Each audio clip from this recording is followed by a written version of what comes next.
Sa base sa ating record sa Pilipinas, abutin pa siguro taon-taon bago magkaroon ng conviction 'yan.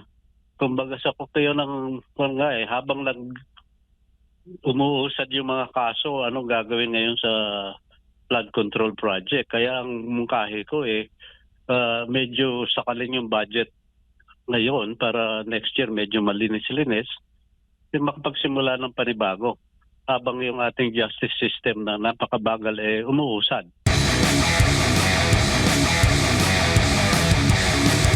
Matagal nang nangyayari yan. Ngayon lang sumabog ika nga at iniimbestigan na lahat ng ating Senado at Kongreso yung nangyari. Lahat nakapokus ngayon kung sinong may kasalanan, sinong tatamaan, So, yan, talagang nakakasuka ang nangyari. Pero ika nga, anong dapat gawin para mahinto yan?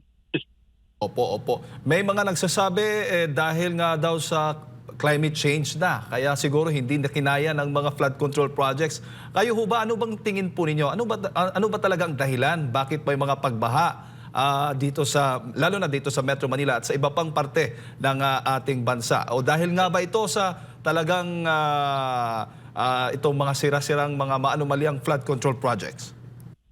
Ang pinakamalaking dahilan dyan, yung ating maanomalyang flood control project, no? Partially lang yung tinatawag nating climate change, yung mga aberration na nangyayari. Tulad nung sobra ang lakas ng bagsak ng ulan sa Quezon City nung Sabado, yun medyo ma-attribute mo sa climate change na talagang lumampas sa design flood yung nangyaring lakas ng ulan, no? Pero karamihan nasa maling proyektong ginagawa, no? Mali na yung proyekto, mali pa yung paggawa. Yun. Opo. At ang proseso po niyan, madalas doon sa mga proyekto na babawasan na yung materyales na dapat na kinakailangan para maging solid yung flood control natin, engineer. Mabuti nga kung may partial pa kung minsan wala nga. Opo, kasi nga kahapon sa Senate hearing ng Senate Blue Ribbon Committee, umami na itong contractor na pamilya Diskaya.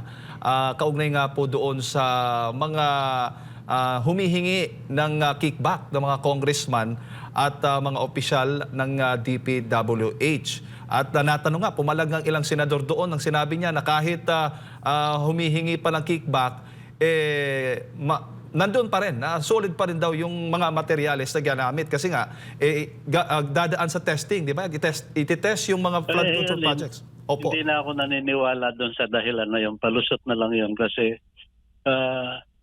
paano niya magagawa kung yung gastos niya tama, kung tama yung design, walang sobrang ipamimigay.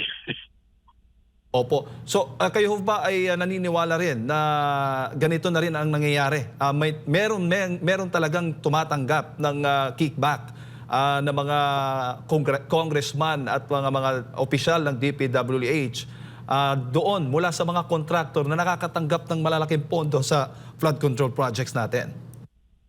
Oo, matagal nang pinag-uusapan yan ng mga sa industriya Naririnig ko na yan sa mga contractor na reklamo nila na the only way they can survive is pumayag dun sa hinihingi sa kanila Tingnan mo na lang, isa pa lang ang kumantayan. Kung ilagay yung 15 pang contractor na top contractor, maglabas ng pangalan, baka walang quorum sa Kongreso. Opo. At mayroon ding mga contractors kahapon kasama sa pagdinig ng Senate Blue Ribbon Committee ang tinanong rin. Pero bukod o maliban sa mga Diskaya, yung ibang mga contractors na naimbitahan ay hindi po nagsasabi na nagbibigay po sila ng kickback sa mga congressman at mga official ng DPWH. Ano po masasabi po niyo doon? Legal tactics yan. Pinagpayuan na ng abogado. Keep your mouth shut. Opo. Ngayon, pinag-uusapan natin, engineer, yung budget natin for next year. At nabanggit nga, ang budget nga for flood control projects ay nasa, kung hindi ako nagkakamali, nasa 250.83 billion pesos. for next year ang budget na ito. Ano ba sa tingin po ninyo? Dapat nakatutok yung budget na ito doon sa mga probinsya, doon sa mga lugar na talagang flood-prone areas. At yung mga hindi naman, dapat wag bigyan ng budget? Mahirap nang himayin ngayon yung proposal na yun kasi nung tinignan ko yung budget proposal ng DPWH, medyo dispalinghado na from the start, no? Nandun na yung mga mali-maling project. It's a carry over nung previous years, no? Mga ganong strategy nandun na. Kaya ang rekomendasyon ko sa Kongreso, sa House Committee on Appropriation,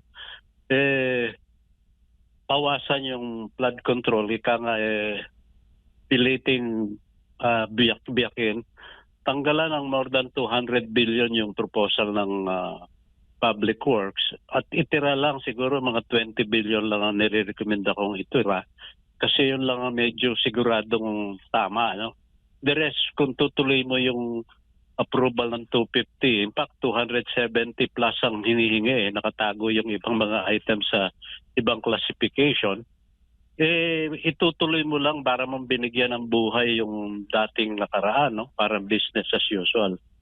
Para mahinto talaga yung cycle, yung kabuatan, tanggalin mo yung kwartang pag-aawayan o paghahati-hatian. Saka na lang reviewin ng tama, ripasuhin. Sa 27 na natin ayusin yung tamang mga proyekto. Opo. Yung mga contractors o yung mga projects po na napatunayan o nakitang may mga sira-sira, dapat ho ba na sila ay mapanagot din? Dapat may, kumbaga, sinasabi na refund kasi nga hindi maganda ang gawa ng mga contractors na ito. May liability sila dyan, may 1-year warranty. Kaya ang suggestion ko doon sa ang mungkahi ko sa Kongreso, ilagay sa budget provision na ang liability nila is 5 years. Kumbaga sa natapos na, pero pag nasira within that 5 years, sagutin nila yung pag-repair nung nilagay nilang project or infrastructure. Opo. Opo. At isa din sa mga nakita natin, engineer, na meron palang mga contractors na maraming contractors pero isa lang yung nagmamay-ari. So po pwede pala yun? Di ba labag po yun sa ating batas? Yan palusot ng mga iba ng mga kontraktor, ng mga iwais na kontraktor. Magtatayo ng ibang korporasyon, kunwari iba, dahil yung isa medyo lumampas na sa kanyang tinatawag na contracting capacity o kaya na lumabas na hindi natapos yung previous project kaya blacklisted or ika nga may problema kaya hindi mag-qualify. So, nagpapalabas ng bago. Parang yung mga driver ba na nakumpiska yung lisensya, kukuha uli ng bago. Engineer, yung mga, dako lang tayo dito sa mga materyales na ginagamit sa flood control projects. Meron bang mga gamit o mga material na ginagamit po dito sa mga proyektong ito na magtatagal? Yung baga tulad sa ibang bansa, mayroon bang ganitong study na yung gagamitin mong materyales dito, for example dito sa flood control projects, ay talagang matibay na kapag ginamit mo ito ay magtatagal siguro 5 hanggang 10 taon bago masira kung ganun, engineer? Ang mga material at design specification yan, tatagal naman yan ng mga 20 to 50 years eh. Yung konkreto, kung tama ang pagkakagawa na may mga bakal na tama para hindi nagka-crack, tatagal yan. Kaya lang, pagka talagang lumampas na yung tubig, sobrang lakas, pwedeng masapawan yan. Kahit na masapawan, hindi dapat mawasak. Pag nawasak, may problema. May problema sa design o sa construction. Opo, opo. Bago ko lang ipasa kay partner Admar, sa tingin mo itong anomaly sa flood control projects ay may makukulong, may mananagot dito? Sa base sa ating record sa Pilipinas, abutin pa siguro taon-taon bago magkaroon ng conviction yan. Kumbaga sa kukayo ng habang umuusad yung mga kaso, anong gagawin ngayon sa flood control project. Kaya ang mungkahi ko medyo sakalin yung budget ngayon para next year medyo malinis-linis, makapagsimula ng panibago habang yung ating justice system na napakabagal umuusad.